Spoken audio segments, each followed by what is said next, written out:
Citoyens, aujourd'hui 8 mai 45, nous nous retrouvons ici pour fêter ensemble et manifester notre joie d'être enfin libres. Dans toute la France, à Paris et dans la plus petite bourgade, le peuple français est en liesse. Hier, 7 mai 1945, à l'aube, dans un collège de Reims où Eisenhower avec son QG, était signé l'acte de reddition sans condition de l'Allemagne nazie. Et contresigné ce matin à 22h43 à Berlin à la demande de la Russie.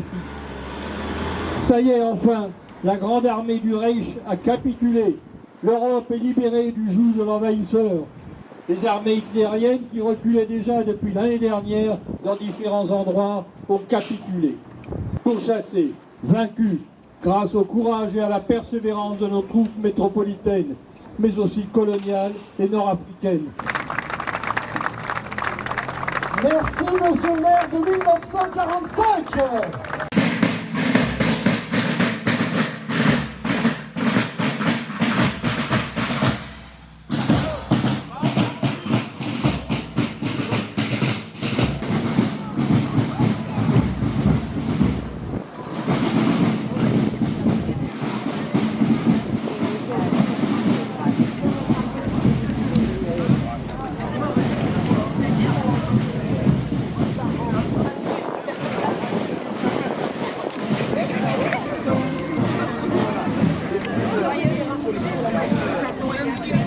De la France.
Parole à Monsieur le maire Stéphane Blanchet, vice-président du conseil départemental.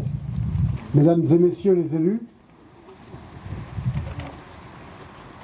mesdames et messieurs les représentants des associations d'anciens combattants, mesdames et messieurs les porte-drapeaux, commandants, mesdames et messieurs, chers amis, c'est aujourd'hui le 80e anniversaire de la libération de la Seconde Guerre mondiale en 1945.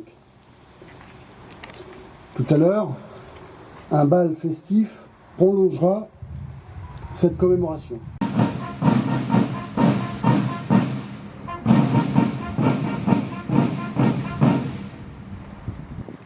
Au drapeau, Monsieur André Leroy, membre de la FNACA.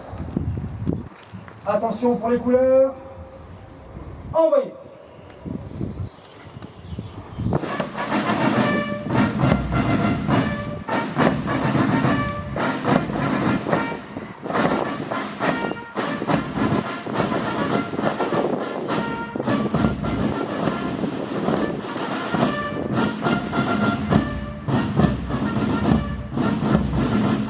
La parole est à Monsieur Philippe Geffroy, conseiller municipal, membre de l'Union nationale des combattants, pour la lecture du message de l'UNC.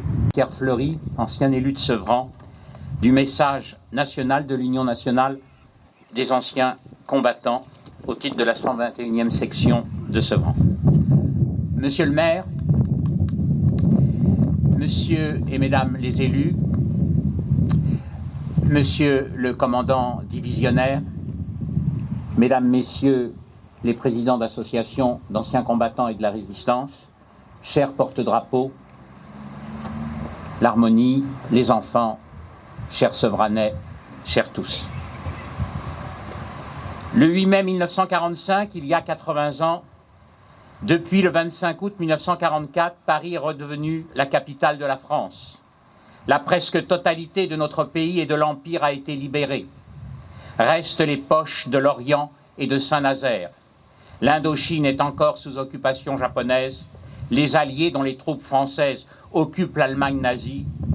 À Berlin, le maréchal Wilhelm Keitel signe l'acte définitif de capitulation devant les représentants des vainqueurs, le maréchal soviétique Georgi Zhukov, le maréchal de l'air britannique Arthur Tender, le général américain Karl Spaatz et le général Jean Delattre de Tassigny, futur maréchal de France. À Paris, le même jour, le général de Gaulle déclare « La guerre est gagnée. Voici la victoire. C'est la victoire des Nations Unies et c'est la victoire de la France. » Prisonniers de guerre déportés, déplacés, STO, exilés, réfugiés et malgré nous, commencent à rejoindre leur foyer. L'horreur des camps de concentration et d'extermination nazis, ainsi que de la Shoah, apparaît au grand jour. L'heure est au bilan et à la reconstruction. Les mémoires s'affrontent déjà pour le pouvoir sur fond de légitimité et de lutte politique. L'épuration accentue les clivages. Au niveau mondial, un nouvel ordre se met en place. Saluons aujourd'hui toutes les Françaises et les Français, héros et anonymes de métropole et de l'Empire, qui ont souffert et donné leur vie pour que la France se relève et recouvre sa gloire. N'oublions pas les soldats alliés, les forces françaises libres, les résistants de toutes les obédiences et les nombreux étrangers qui ont contribué à sa libération pour que le pays des Lumières reprenne sa place dans le concert des nations. N'oublions pas les souffrances des familles dont les enfants et les parents ont disparu dans la tourmente de la guerre, celles des populations civiles déplacées, déportées, celles des victimes collatérales des combats, des bombardements, celles des victimes de représailles et de multiples sévices, du fait de leurs origines ou de leur couleur de peau. Mobilisons-nous, comme nous l'avons fait tout au long des mois passés, pour transmettre aux jeunes générations la mémoire de cette période douloureuse, ainsi que celle de tous ceux qui ont souffert, combattu, résisté et donné leur vie pour notre pays. Ils ont été le levain de ce redressement et de ce renouveau. Dans le contexte actuel, restons très vigilants entretenons esprit de défense et de résilience, soutenons nos armées, comme nous soutenons aussi tous nos corps constitués, la police qui mérite notre soutien, la pénitentiaire qui souvent fait face à l'intolérable, la gendarmerie qui force par son dévouement notre reconnaissance. Rappelons-nous les propos de Winston Churchill en 1948, 3 ans seulement après le 8 mai 1945. Ceux qui ne parviennent pas à tirer les leçons de l'histoire sont condamnés à le répéter. Il y a 61 ans, les compagnons de la libération, les membres du corps diplomatique et des corps constitués, recevaient un petit carton blanc barré dans l'angle des 3 couleurs nationales. En l'ouvrant, ils pouvaient lire que le général de Gaulle les invitait à participer à la cérémonie organisée pour l'entrée au Panthéon des cendres de Jean Moulin. La plupart ignoraient que l'initiative de cette cérémonie était née d'un vœu adressé au ministre de l'Intérieur par l'Union départementale des résistants déportés et internés de l'Hérault au printemps 1963. Cette demande fut l'objet d'une décision de proclamer la reconnaissance de la patrie envers Jean Moulin, fait décret par le président de la République, Charles de Gaulle, rappelant à la mémoire des Français le rôle de Jean Moulin, à qui de Gaulle remit personnellement les insignes de compagnon de la libération quelques semaines avant le drame de Caluire, avant d'évoquer dans ses mémoires de guerre l'importance pour lui de Jean Moulin, qui fut pour lui son seul et unique ministre clandestin. Vive nos armées, mais pas la guerre. Vive la nation, mais pas le nationalisme. Vive la République, mais pas la gabegie. Vive la France éternelle.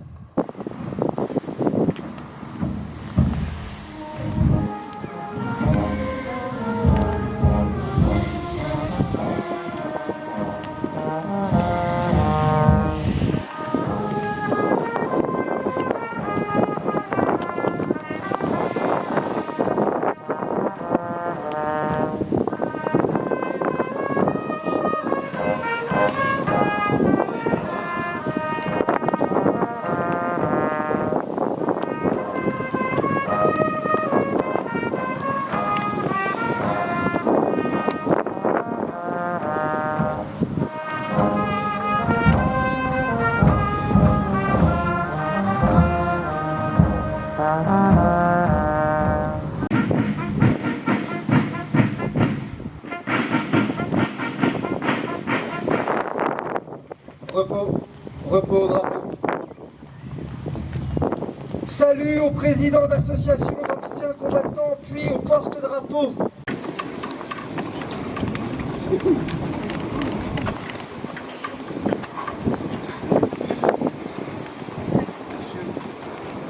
C'est impressionnant.